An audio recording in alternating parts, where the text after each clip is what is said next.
May tanga sa laman pa. Ay, ganyan. Maganda siya. Ano ba, ano talaga siya?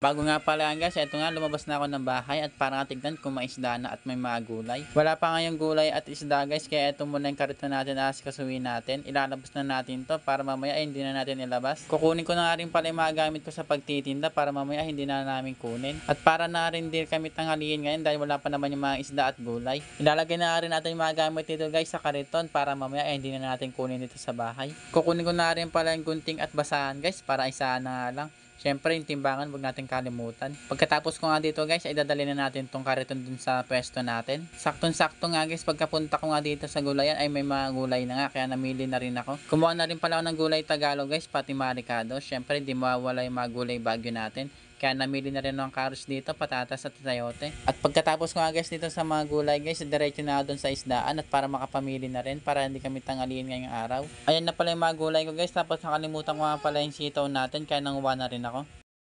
Pagkatapos ko naman guys manguha ng mga gulay guys, pati isda, ito nga guys, dinidisplay ko na itong mais natin. Nagpadala nga ako sa bus ko ng mais guys, para nga may paninda kaming mais ngayong araw. Si Frank kasi ay hindi nagtinda ng prutas, kaya ako na nga lang magtitinda. Pagkatapos ko naman guys mag-display ng mais guys, ay di-display ko naman itong mga gulay dito sa kariton. Magaganda nga pala yung nakuha kong gulay guys at sariwa nga. Tapos yung presyo nga ng mga gulay guys, sakto nga lang, hindi naman pagkamahalan itong mga gulay ko ngayon. Yung ano? Invisible po na ako sa mga ganyan.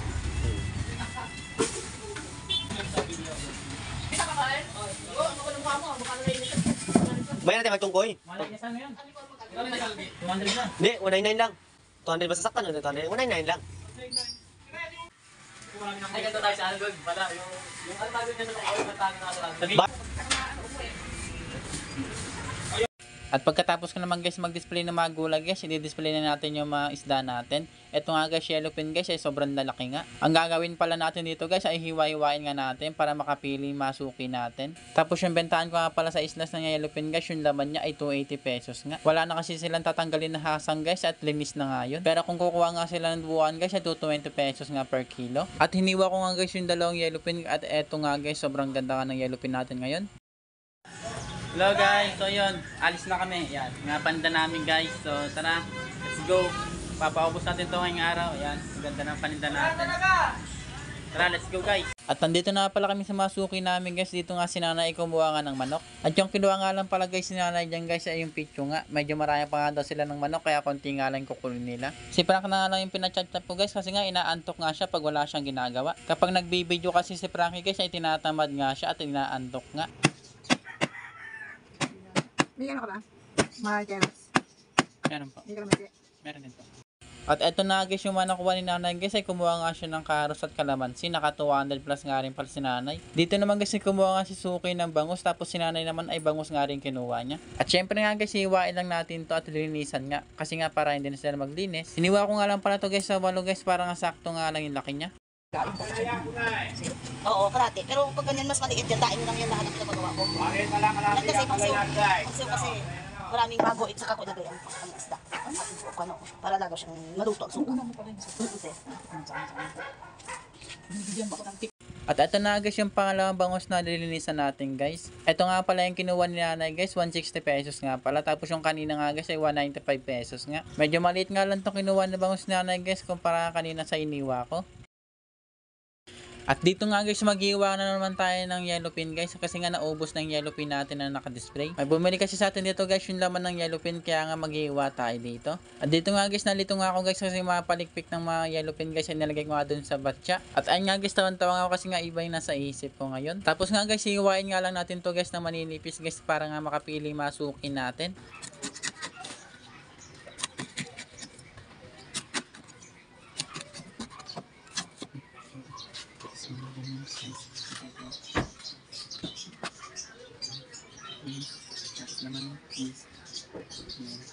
May bawas naman yun kanina.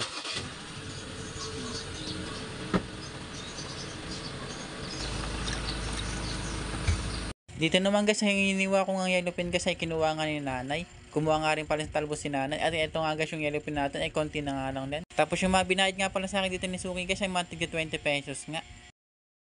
At dito nga guys, ang daming nakapila ng linisan ni Frankie. May bangus, tapos galunggong nga. Yung isang bangus naman dyan guys, ay iiwain nga lang ng pansigang. Tapos yung isang bangus naman guys, ay boneless nga. Syempre nga guys, kayang-kaya na ni Frankie linisan lahat yan. Ano na tayo? Uning.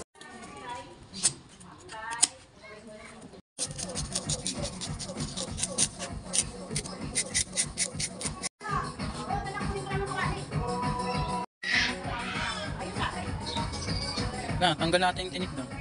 Tanggal yan. Tulag pa. Hindi, masipag siya, no?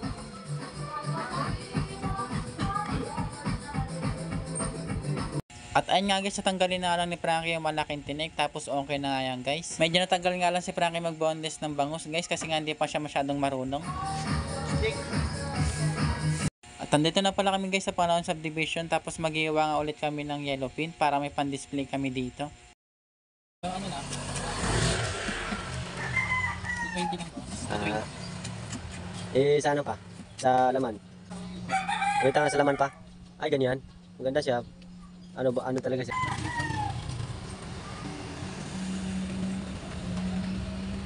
May sarili siyang kutsi pala. May sariling kutsi. Yung mga suki naman namin dito guys ay inubos ngayon 2 pirasong bangus namin. Kaya wala na kaming tindang bangus ngayon. Yung isang bangus nga pala guys ay dinaing ni Frankie. Tapos yung isang bangus naman ay pangsigang nga.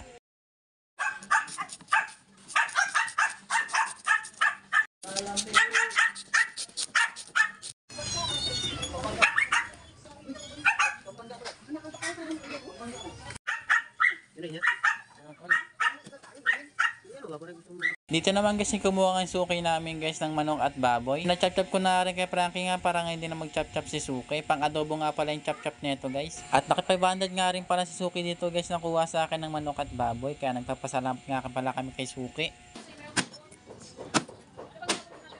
Laman. Wala. Pwede natin ito pork stick. Ay, pork stick. Dalawa. Dalawa na? Ayun katit on. At nandito na pala kami guys sa Panahon Subdivision at pauwi na nga rin kami dito. At buti na nga lang guys kumuha yung suki namin dito ng 3 pirasong ulo ng yellow pin. Kaya naubos yung yellow pin namin na hiwa. At dito nga guys, tignan nyo naman si Frankie mag-video guys. Ang kulit-kulit nga, parang nangangasar nga si Frankie dito.